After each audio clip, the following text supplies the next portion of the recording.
Okay, welcome to the April 27th JupyterLab weekly call. Please find in the chat a link to today's agenda.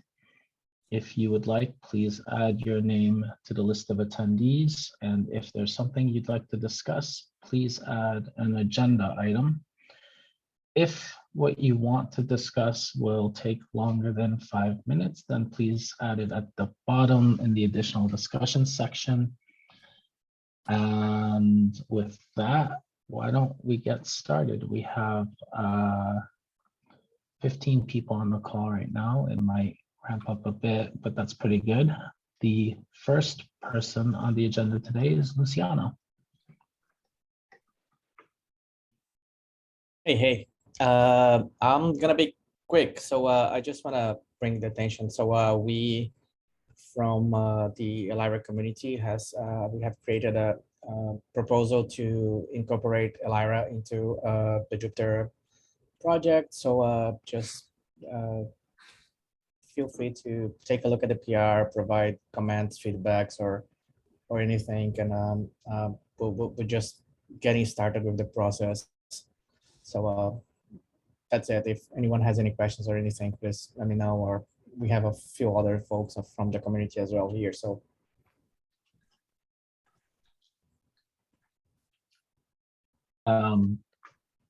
cool, thanks, Luciano. I have a question. Sure. What is the end state for this JEP? Would it be the Elira repos ending up in a separate Jupyter sub-project, or would it all end up in the JupyterLab sub-project? So that's a good question. I think it's a question that a few folks usually ask right away. So we are trying to target just make the Elira-AI organization part of Jupyter, so they will be a separate organization. And the reason is mostly because the extensions that we provide sort of like not necessarily work very independently. We have like metadata services and a couple of other things. I think if we were very kind of like independently, I think that the JupyterLab could be an option.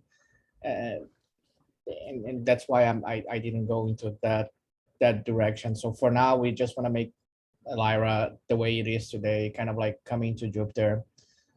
Any other thing I think could be subject to further discussions later on when we see like more integration, more community. Anyway, having said that, I think we work very closely with the lab team and we contribute a lot of those things into the base. So yeah, that I don't see anything changing drastically. It's just kind of like officializing something that we internally as the Elira community have been doing for a while, just making sure yeah, we already follow most of the things from Jupyter and everything. So yeah. Cool. Any other questions, comments?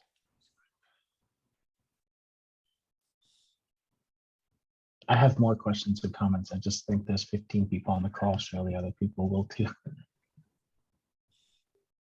Go ahead with more questions. Yeah, sure. So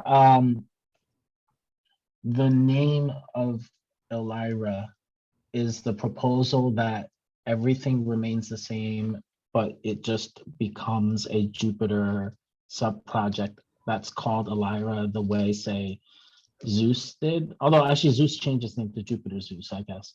Or what are you imagining here? Because I know you have packages published under the scope at Elira, and you have an org with sub-repositories and stuff. So what is your thinking on that aspect?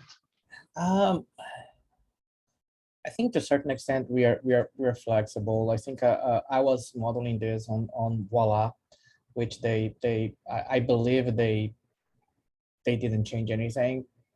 I think we will change kind of like the aspects of like making sure we mention how we are Jupyter. It's gonna become Jupyter Lyra and stuff. But like I think for packages, either if there is a requirement, we can change. We can publish kind of like a double for a while, so people can have a way for transitioning and stuff. So yeah, no, we don't have any hard feelings there. We are flexible. Okay, cool. If there's no other questions right now, we can move on to the next agenda item. I can bring up one issue that I know is gonna have a question, but I think we addressed it on the proposal. The only difference that I see is that when we started with the Apache licensing. The goal is getting the approval. We're gonna relicense and BBSD and everything following Jupyter. So I think that's the only item I thought could get some questioning or something like that. But like we are aware of that and we have plans for that. Cool, thanks. Great, thank you, Luciano. Next on the agenda today is Carlos. Hi, everyone.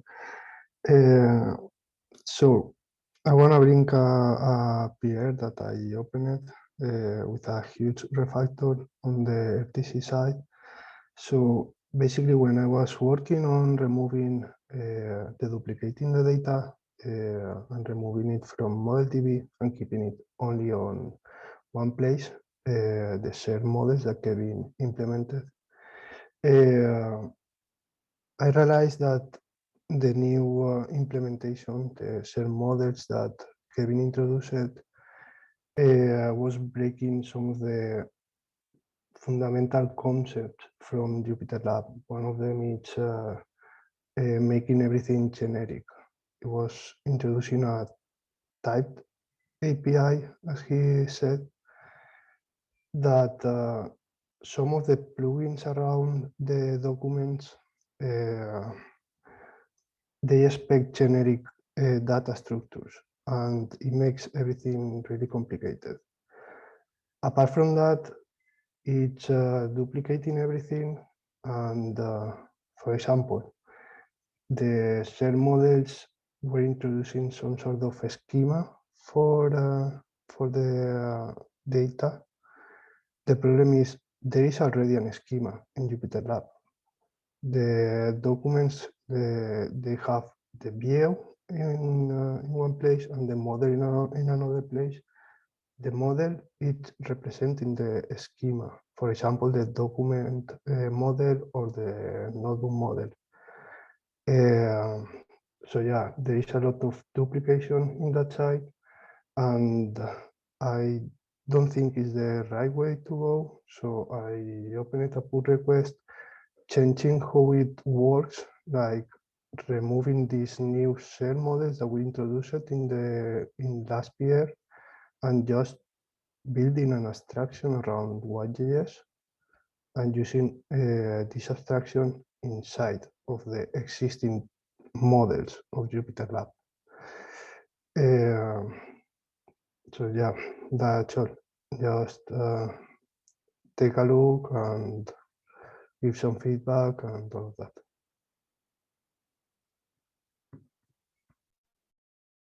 Cool.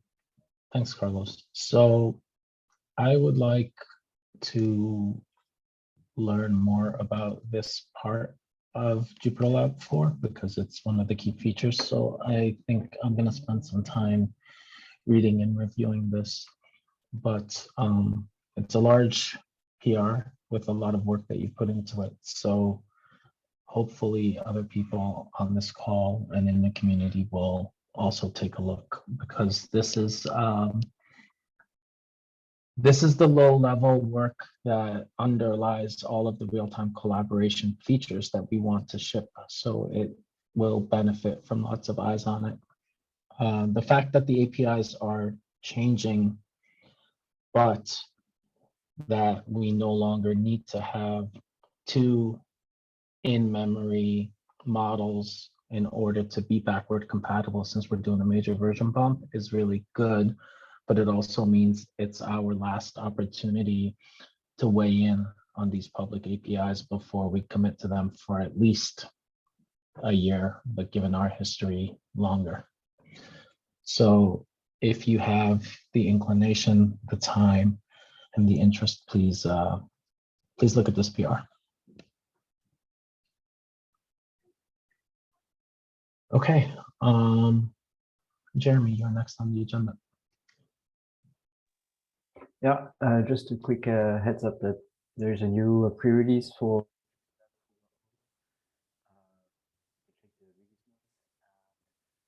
there's also a new pre-release for Notebook 7, which depends on the JupyterLab Alpha 24. And this one has also a couple of improvements. So if you're interested, check it out.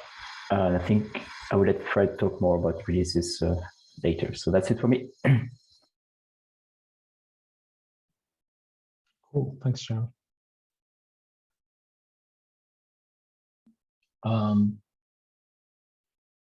Mehmet, you're up next. Hey everyone, I have a quick update on JupyterLab desktop. I released the version 334-2. With this release, we now have support for auto updating for macOS. The way it works is if there's a new version available, it will be downloaded in the background. And once the download is finished, a user is presented with a pop-up showing that they can restart now to apply, or they can skip it for later. But in the next restart, the update will be applied automatically. And this version also, by the version name, you can guess it updates the underlying JupyterLab to 334 as well. And as the next step, I will be adding code signing and auto updates for Windows version. And I'm working with non-focus to get a code signing certificate, and I'll take care of that. This is awesome. I was talking to someone who is a geneticist by training, and she uses R for everything. And she said she might be willing to try Jupyter if she can just go to a web page and download something and double click on it. So I am really glad to have this ammunition. Thank you. Thanks. Okay, we have an empty bullet point.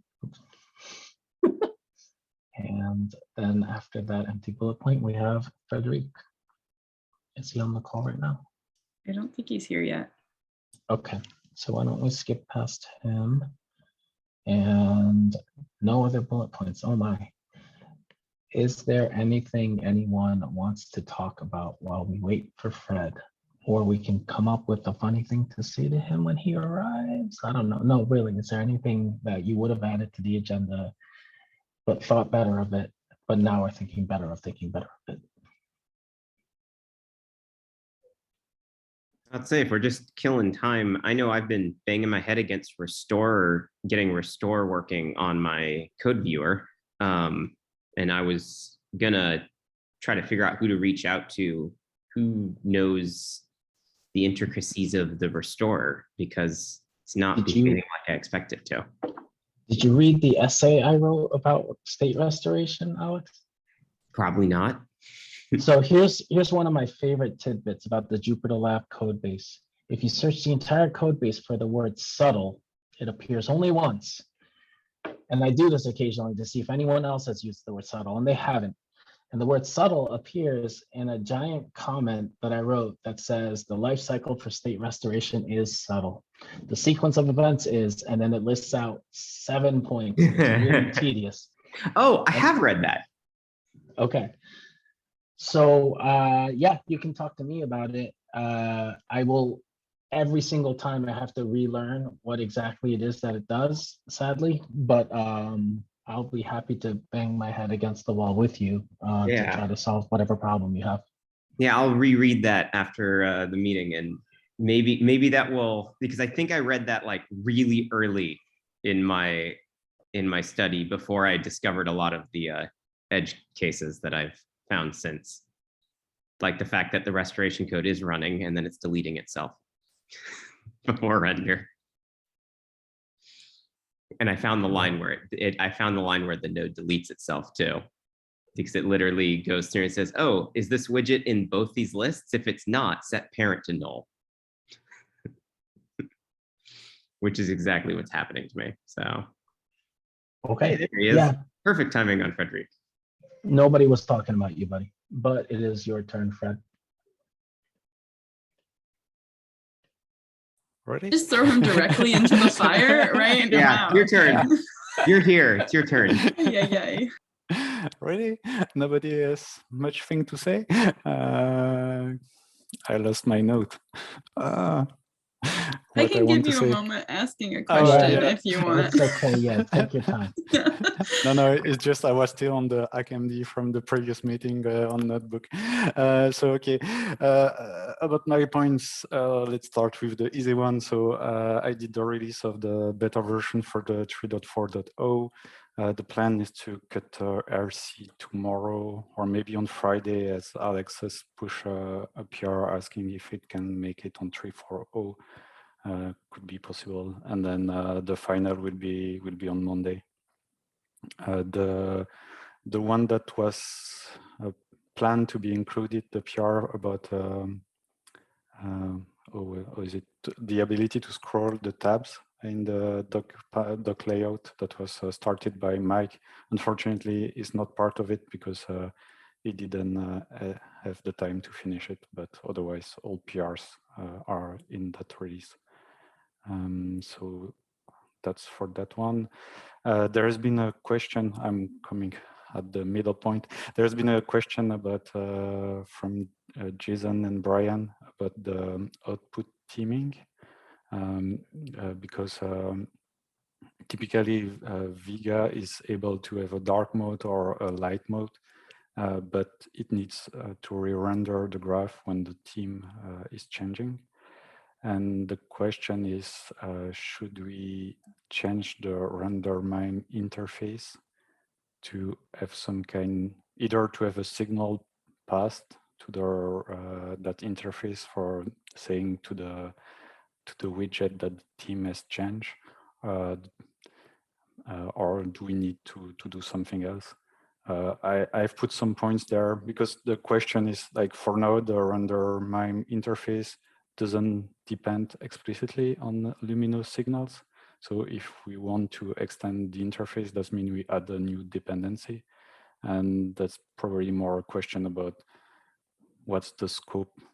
Do we want those interface to be as independent as possible, or is it okay to depend on more part of Lumino things? That's mainly my question on that specific issue. So as neither Jason or Brian are there, I think the best is for people interested to look at the issue and place comment there. And that brings me to the last points, but the first one from my list.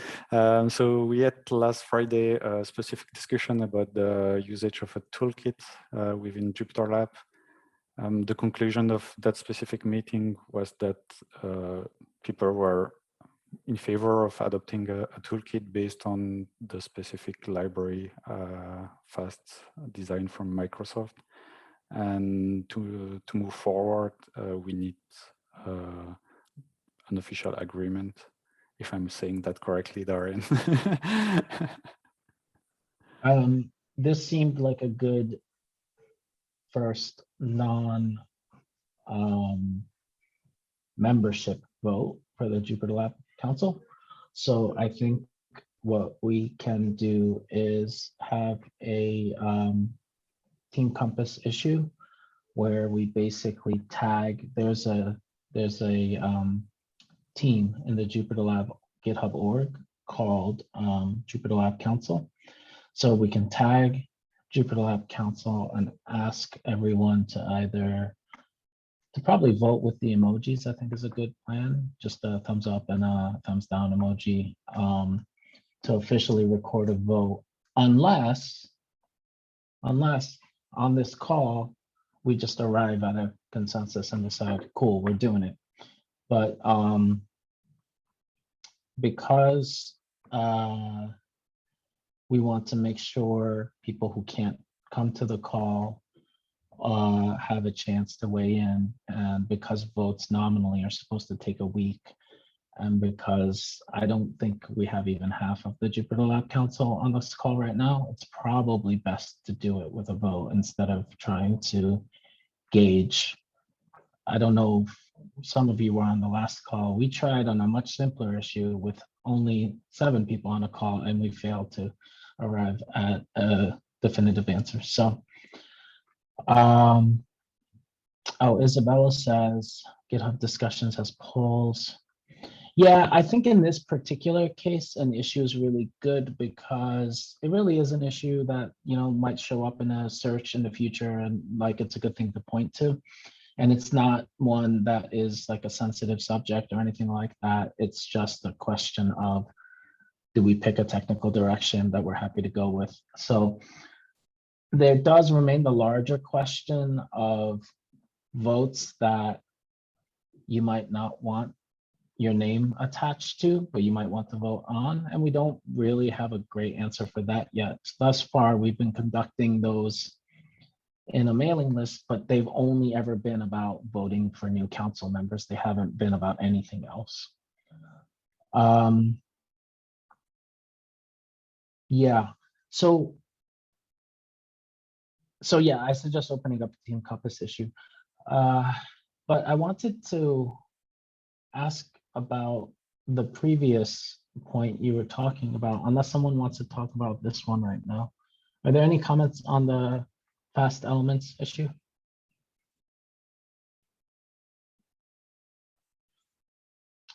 Okay. Do you have a technical solution in mind for what you think solves the output theming issue?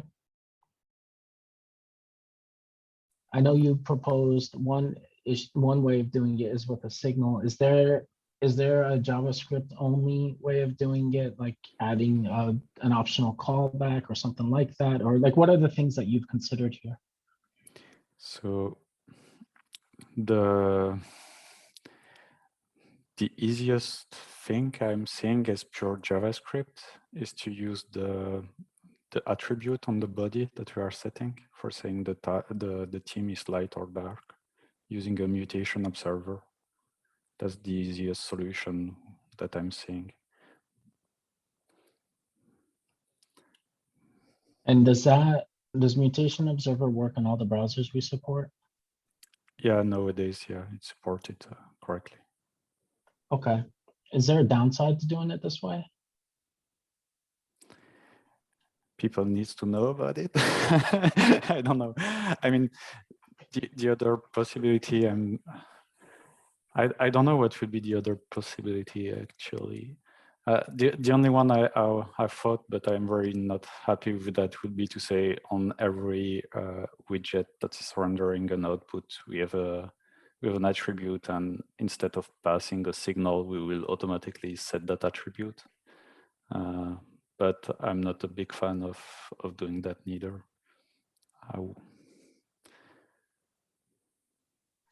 And the mutation observer model, if that's the way we went, would it harm the ability for RenderMime plugins to work in applications that are not JupyterLab? Basically, it will not trigger anything if the attribute is not there, because the attribute is on body. So we are sure that the body element will be on any other application. So that's one good thing. And if the attribute is not there, it will simply not emit any event. So it sounds like you could get away without modifying RenderMime interfaces at all. You could open a PR to the Vega plugin that simply is using a mutation observer on the body tag and responds to this without touching render mime interfaces at all, right? Yeah, the question it raised is that means we consider that attribute as kind of part of the, let's say, API, like It is that's part of the API because we put it in our theme style sheets, don't we? Yeah, I think I don't know if it's still used a lot, but yeah, it's true that in some extension I've seen that people were using it for saying, okay, depending on the mode, I'm changing styles, and that's true that it's the recommended way for doing that.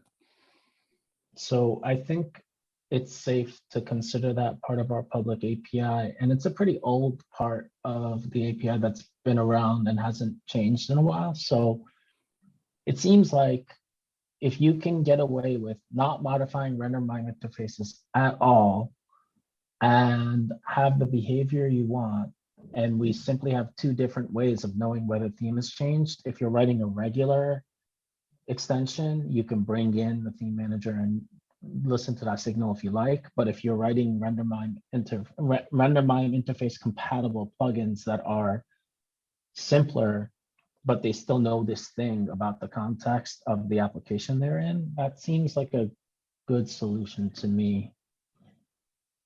Anyone else have any thoughts on this?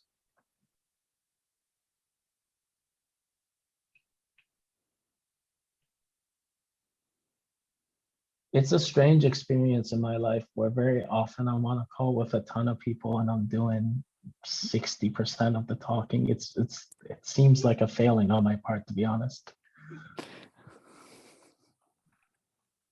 Okay, well, failure or not, it's the world we live in. We could invite Tony more often.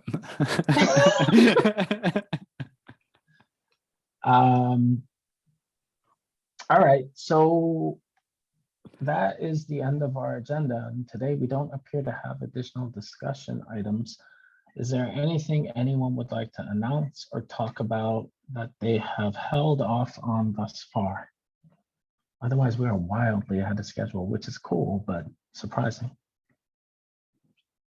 Yeah, Isabella. Yeah, it's a kind of silly one, but I was just looking into, I know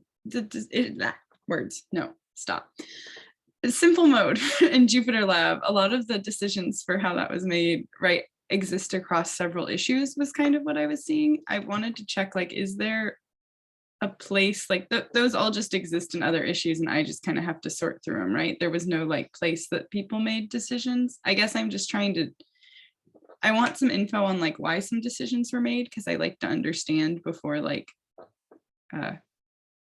proposing other things, but I wasn't sure if there was like a good place to go or a person that was like, oh, I spent a ton of time thinking about simple mode, you should talk to me. That sort of thing. It's kind of a weird question, but open call, simple mode enthusiasts. So is the question, who here has thought about simple mode, or is it, how do I find a centralized way of looking at simple mode? Okay. Both are acceptable answers. Does anyone have an answer to Isabella's questions? Jason might in the chat saying, yeah. Okay, cool. Thank you. No, you don't have to unmute either. I was just, it's more of an open question than that I'm having a problem. I was like watching some of the issues, but then I was going back and like, oh, there's a bunch of issues I've never seen and I don't know if I'm just out of touch. So thank you. So I think some of the discussions you might find will be obviated by the new direction we took with Notebook 7, because for a really long time, we thought that if only simple mode were simple enough, that would be sufficient for users of the classic notebook. And now I think simple mode is a little bit more like the mode in an IDE that lets you focus on something. Some IDEs call it Zen mode. Jason says focus mode, exactly. And so it might well be that even if you find a lot of context, that context is superseded because it was operating under the assumption that JupyterLab would be the primary front end that Project Jupyter releases, but that's no longer the assumption.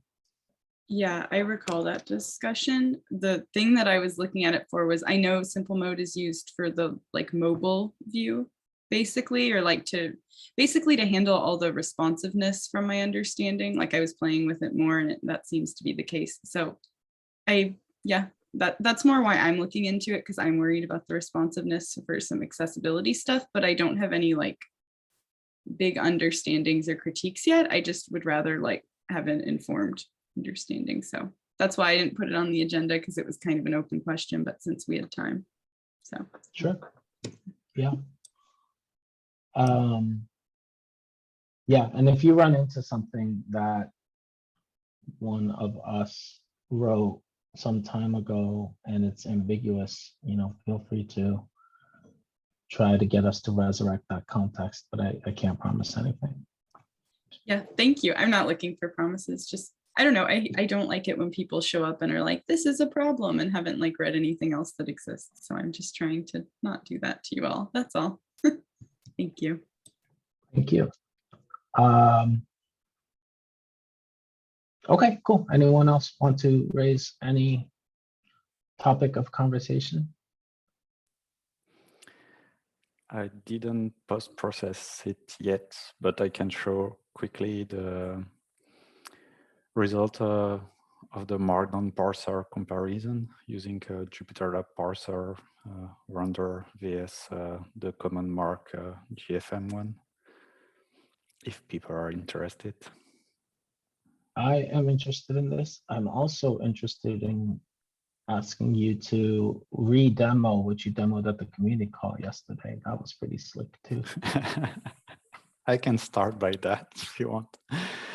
Cool. Just speaking in the middle to let me the time start the demo. So we have been working on a new extension for JupyterLab that's search and replace across files. It's heavily inspired by the extension you get in VS Code for searching across files. The version V1 was just released like a couple of, I don't know if I can even say a couple of hours ago. So very fresh. It's not yet on Conda because I still need to create the recipe, but it's gonna come. So it's using tools that's called ripgrep behind the scene.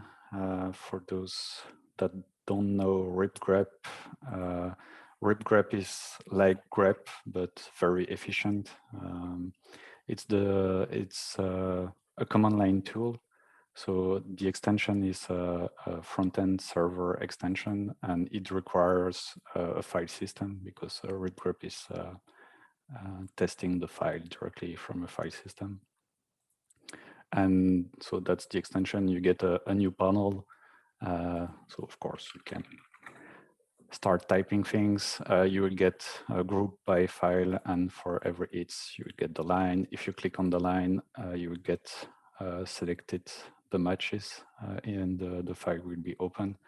The file will always be open with the text editor because as the search is done on a plain text, even if it's the JSON or a notebook file, that will be open with the file editor because that's the only type of file we can deal with within the extension. So that could be seen as a limitation, but that's due to the technology used. Quick question on that, Frederic. So why is the limitation on, but how is there a limitation on needing to open it in the file editor and it can't be opened, I guess, through the document manager where it like picks the best factory? So it's because the positioning we are getting from the underlying tools is the positioning within the row, within the plain text file version. So we don't know what's the correct position of the, like if it's a notebook, we don't know which cells, if it's an output or if it's an input. We don't have context of anything. We just know that it's line 52 at position 5. That's all. Okay, And so the it's a line. limitation more on notebooks then. It's like Yeah. a JSON or like other types of, I guess, yeah, I guess, okay. For the user, I agree with you that will be very surprising for the notebook because they may expect to have the notebook view when they will deal with that. For the JSON, by default, the JSON is using the JSON viewer. That's these 3 view things. So I'm basically never letting the doc manager open the preferred factory. I'm forcing it to use the file editors because that's the only one I can use for saying, okay, that's the match. Okay. Yeah, I think that should be something at least customizable or extendable, because I know I'm thinking of my big use case in like Elira, for instance, where we have a Python editor and an R editor and like like JSON editors, where we have editors where they would have those lines correct because they extend the file editor. And so like we would want to see those open in those extended editors. So having the ability to say, oh yeah, no, use this or something along those lines would be helpful. Yeah, definitely. If the widget can do the mapping, that's definitely great. And yeah, and if that's a thing where you're like, oh, if I want to support this, I have to implement some sort of mapping. In our case, it would be 1-to-1 since we just wrap the file editor. But I think that would be a very helpful feature for third-party extensions to be able to leverage this. Yeah, sure. I can think of a design because indeed for now it may not be so easy. Yeah. You have a couple questions in the chat as well. From Sorry, Jason asking, what if it's a binary file? And from William asking, do you support Git grep for doing search but restricted to only files in a Git repo? And there's some more context in the chat as well. So yeah, so I'm using grep, and as Jason just wrote in the chat, by default it's ignoring binary file and it's ignoring everything that's in, if the search folder is a Git repository, is also ignoring files that are in the Git ignore. For now, I did not add customization for saying don't ignore what is in the Git ignore, for example. So I'm using really the most basic option of grep, saying that, okay, binary files are excluded, Git ignore file are taken into account. And what you get in addition is more like you can tune by, you can add filters, and you can, like you can do in VS Code, you can add exclude filters, and in the settings you can already also define a preset of exclude pattern that you want to apply to every search. That's what is available for now. If that's answered the question. And of course, the tools has lots of options. I did not for now have a full mapping of all options. The idea is really to have a first version and then extend depending on the need of the user, like we are usually doing. If you wanted to support Jupyter notebooks as first class, so that instead of highlighting every text occurrence, you highlight only every input occurrence, and you can say what cell it's in, jump to that cell, those sorts of things. What would it take to get from here to there? Because it seems very difficult to do that, but I have to imagine you've given it some thought. What do you think? So for now, There is a couple of limitations. It's, for instance, so if you have a file open, it's not taken into account. So it's always searching in the server side. So for example, if here I'm doing some modification, so what I've done for now is that if you have matches in a file and the file is dirty, you'll get a warning saying, okay, what you are seeing as a result of the search may not be accurate because what is in the current editor is not saved. So that's not the version, it's on the back. So that's mean that the next level of this extension would be to say, okay, for files that are closed, I can use the backend, but for files that are open, I probably need to use something directly in the front end to have access to the current model and stuff like that. And that's mean if I do that, I may be able to say, oh, I probably can use what the search the document search extension that's in Jupyter App Core is to say, okay, I may be able to say, okay, for certain type of document, I could use another way than asking the backend to do the search for me. It will be slower, of course, but if it brings more insight for user, and if it's behind a configuration flag, it may make sense. Another idea is, but I don't know the detail. I know that LSP needs to do that too, because notebook document is kind of tricky. And if I remember correctly, they have to deal to some kind of positioning transformation. So that could be another thing to do, to look at what LSP extension is doing, and is it possible to communalize that part for other extension to use it. That's like definitely an open question, but a possibility I'm seeing. So it could be that you use RipGrep to find the subset of files, to find the subset of notebooks that potentially contain the word you want, and then having some sort of intermediate format, maybe where inputs are stored in some sort of temporary file where it's one line per input or something like that. And then you map that, or yeah, it seems really hard. It seems really hard. But it also seems like what I would want from a search in JupyterLab is to treat notebooks like they're notebooks, and they're like it understands that they're notebooks in a way that another editor maybe wouldn't. Jason has an ambitious question. Can we ship this in JLab 4? I mean, the main trouble is RipGrep is available on all platforms, but only through Conda. So a pip install will make that extension not usable by default. So I don't know. I mean, otherwise, yeah, that's definitely possible. Yeah, question on that. Would it be possible to make the tool customizable? So RipGrep is like the default if it's available, but if they want to use a different grepping tool, that they just are aware this is slower, that it could be interchangeable. Thank you for taking the hat off, Nick. So, because we discussed it a bit on Tuesday, one usage also is, of course, for people that are not using a file system for the content, and that bring the same kind of question. Is okay, we need another tool for doing the search.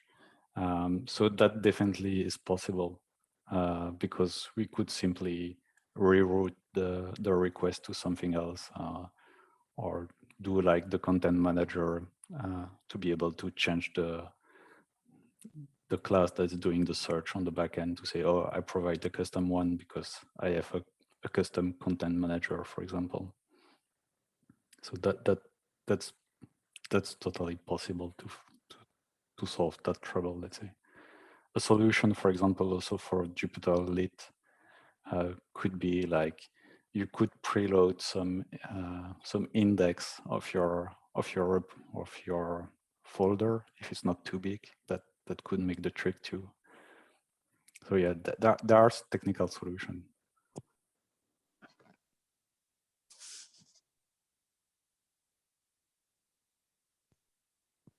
Yeah, I fully agree, Jason. It's just I don't know if it's a route we want to take, like to have features that are different depending if you install the software from Conda package or from pip package. That's my only fear with that. Yeah, that seems suboptimal.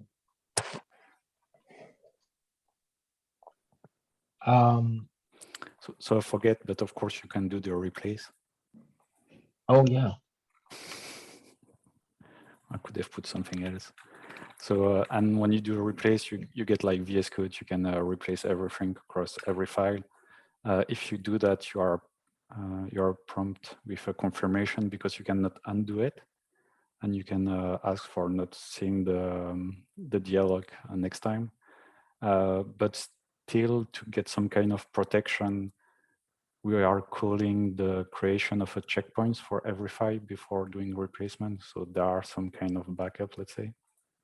And otherwise, if you are replacing a single it in a file, so yeah, I may be able to do it again, but basically if the file is closed, it's gonna be opened and the change will be in the editor. So this has changed so that you can hit the undo and the replace will be undone.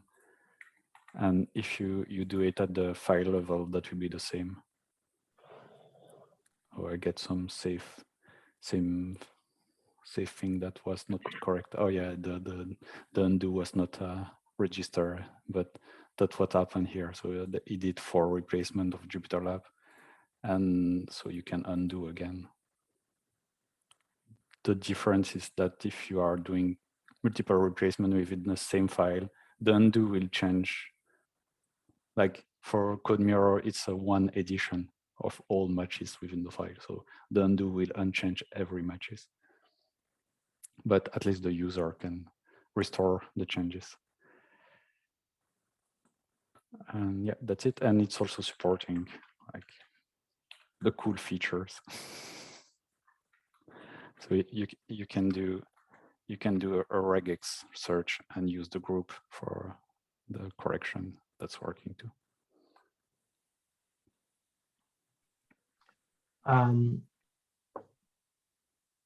Is the API written in a way that allows for custom behavior to later be added based on, say, file type or something like that?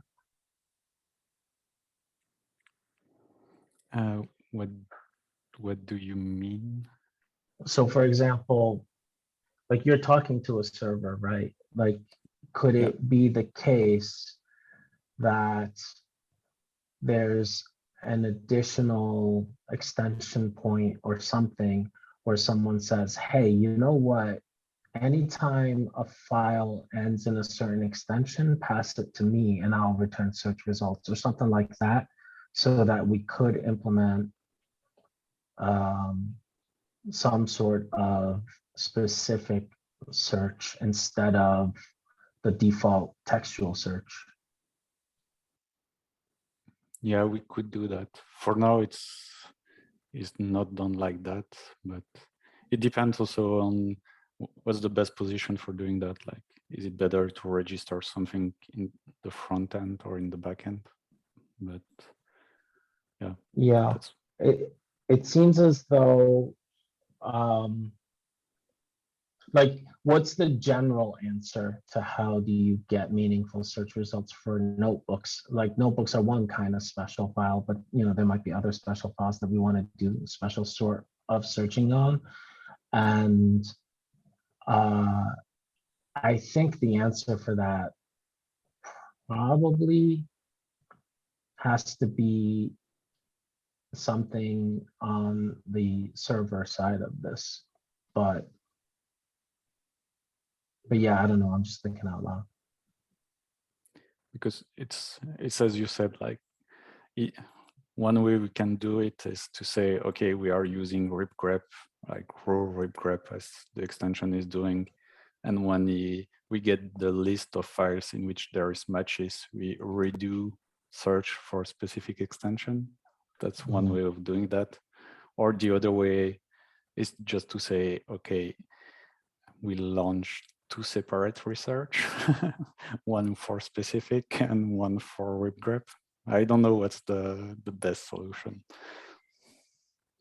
Right. We have 4 minutes left, so I'm gonna stop the recording in case there's something that somebody would like to announce. Yeah, here goes.